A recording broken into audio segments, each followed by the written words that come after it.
So this is the 1959 Chevy Viking 40 dump truck that I picked up a couple of months ago.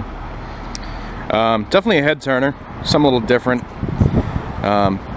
Not normally the kind of thing that I'd be into, but what happened was I was renting a shop, a woodworking shop, and behind it, this thing was parked there. I actually thought it was a dumpster for a while because it was parked next to one of the other dumpsters. Then I realized that it was a truck one day. It had a for sale sign on it, so well, the funny thing is it had a for sale sign, but it didn't have any phone number, and I had no idea who it belonged to.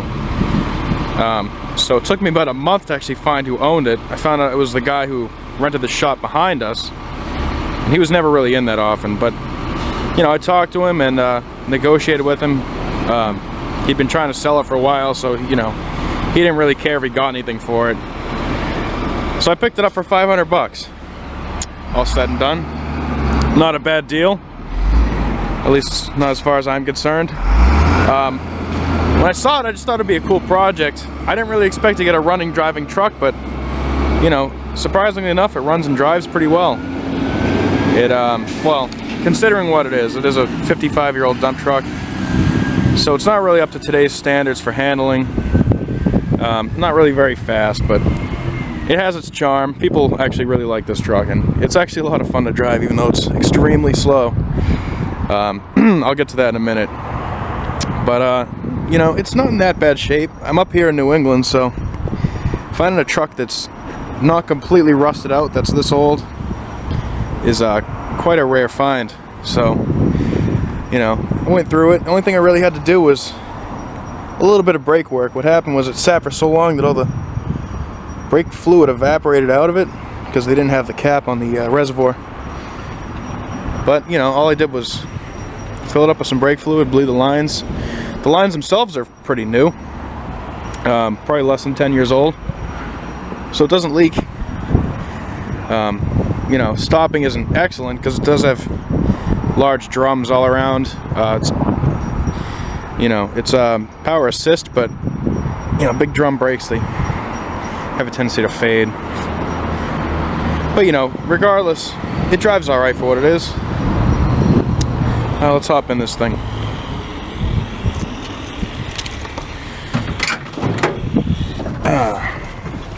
It is an old truck. This thing was probably about 10 different colors throughout its lifetime. You can see here it used to be red. Back when it was a work truck, I don't think they really cared about painting the whole thing, so very Spartan in here. It's kind of funny. No radio. As far as your controls go, you got your windshield wipers. That's this. This is your cal vent up here. That's your heater, which actually works pretty well once it gets warmed up. You got your that's the horn. You got your foot vents, footwell vents, which are down there. That's the controls for them. Choke, headlights, ignition. These are the controls for the dump. It is a dump body, and it actually does work. So this here engages the PTO in the transmission, which drives the hydraulic pump. This releases the hydraulics, brings the dump down. You get your parking brake, shifter. It's a 4-speed top loader tranny with a very, very slow granny first gear, which is pretty much just for, you know, uprooting trees. I don't even use first gear. I just started out in second. And then your blinkers. The speedometer doesn't work, so God knows what the real mileage is. But all the other gauges actually work fairly well. Other than that, you know, it's a pretty sparse interior, no headliner. Dome light works though, so that's nice when it's dark. Not that I really drive this at night very much, but anyways, so let's start her up. It's a cold day today, so I had her all nice and warmed up. Purrs like a kitten. It's a 283 small block V8, which is gas. A lot of people think it's diesel just by looking at it, but actually back then gas was a lot more popular, except for the really large trucks, you know, like the 18-wheelers. Gas mileage is not really that good. Usually it's in the single digits. Sometimes I hit the double digits if I'm just kind of coasting. So, you know, normally it's around 8 miles per gallon, which is fairly good considering what it is. Not really good by today's standards at all, but for a 2.5 ton dump truck, which is what this is, it's really not that bad at all.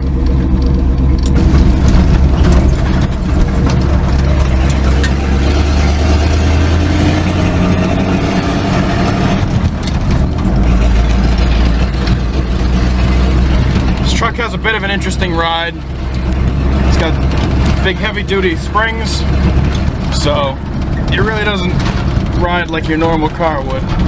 That coupled with the big old bias ply tires that have inner tubes in them, it's not really your, not really the epitome of handling here. I don't think handling was an option that this came with, but given its job description and the fact that it's a 55-year-old truck, you know, we'll forgive its grievances and, you know, let it slide. It drives kind of like what you'd expect a dump truck to drive like. The steering is manual geared steering, so it's a bit of an effort to turn when you're not moving. Definitely will work up your biceps. And the fact that I'm trying to drive it with one hand, steer it and shift it, doesn't necessarily help, but you know, when you're just driving around, chugging along, it ain't that bad. It's got a gross vehicle weight rating of 14,000 pounds, so pretty sure it was marketed as a 2.5 ton. Drove it over the scales, and it tipped in at about 7,600 pounds with me in it, which, considering that it's a truck this big, it's really not that heavy. I'm sure this thing would pull a lot more than 2.5 tons. Well, when it was new. I'll be honest, I wouldn't really haul anything too large with this truck the way it is now. Probably not the safest thing. There's no redundancy in the brake system, so if any of your lines blow out, you do not have any brakes. So, you know, these old trucks really aren't the best thing for modern day work. You know, if it comes to just moving a little stupid thing around here or there, I'm sure it'll do just fine. Yeah. Turning is fun.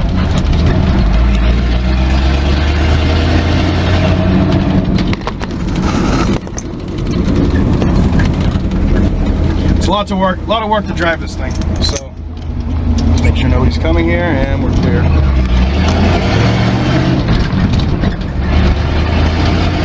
But considering it actually runs pretty well.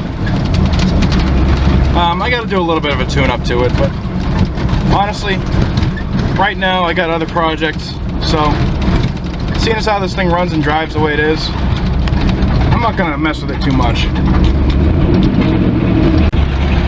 It gets well received at car shows. You see a lot of shiny, nice restored vintage trucks, cars at car shows. But you know, when you see a big old school bus yellow thing that smokes and makes all kinds of noise and is filthy like this pull into the, you know, into the car show, people really turn to notice. It's definitely something different. It's part of the reason why I bought it. I just like things that are different. You know, you see a lot of the same cars at car shows nowadays. Everyone's got a Corvette. Everyone's got a Cobra kit car. Nobody has a vintage dump truck. Let's let this guy go.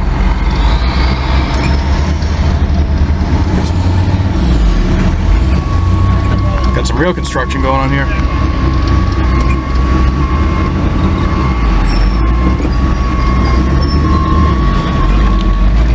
Lots of business in my neighborhood. A lot of things going on. So driving this isn't always, you know, super pleasant in these tiny neighborhoods. So this guy go ahead. Oh, thank you. Just gonna squeeze by here. Should be able to.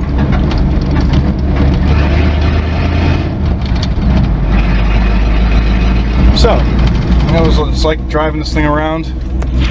See if we can't get the dump to go up. Let's make sure nobody's behind us. Beep the horn. Make sure we're clear. So we hold the clutch in, make sure it's in neutral. Push that forward, and we just ease back on that. That engages power takeoff. And now when I let the clutch out, the dump should go up. There it goes.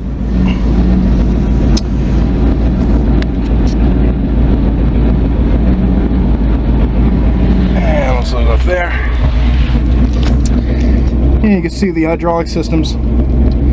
As far as I know, that's all original. Unfortunately, there's no redundancy in the hydraulic systems either, so if a line blows out, you lose all your hydraulic pressure and the dump goes down. That's why on old trucks like this, they had a pole that would prop the dump bed up so people didn't get decapitated. Which actually I'm missing that pole right now, but I'll probably get something made that'll fit in there. Should just be steel tubing. Anyway, so we pull this right now and it releases the hydraulics and the dump goes down. Fairly simple. Disengage the parking brake. And that's down. Usually just leave that like that. Let's take a look under the hood. Show you that engine.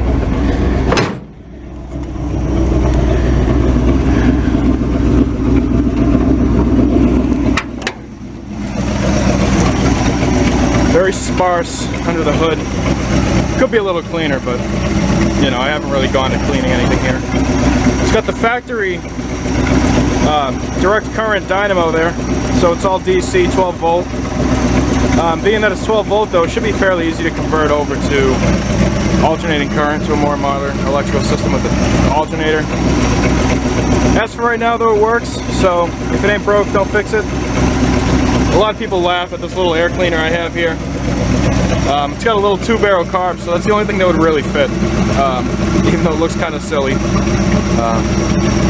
2-barrel carb is really all you need on this though, because unless you're doing really wide open throttle, like racing at high RPMs, a 2-barrel is actually just fine off the line or at low RPMs, which is really where this truck was designed to operate. So, you know, no real problems there. There is a hole in the exhaust underneath right there that I gotta fix, so it's a little loud, but you know, like I said, old truck, can't all be perfect. Shut her off here. Oh, and this releases the tailgate, so when you dump, the tailgate opens up and lets whatever you're hauling slide out the back with ease.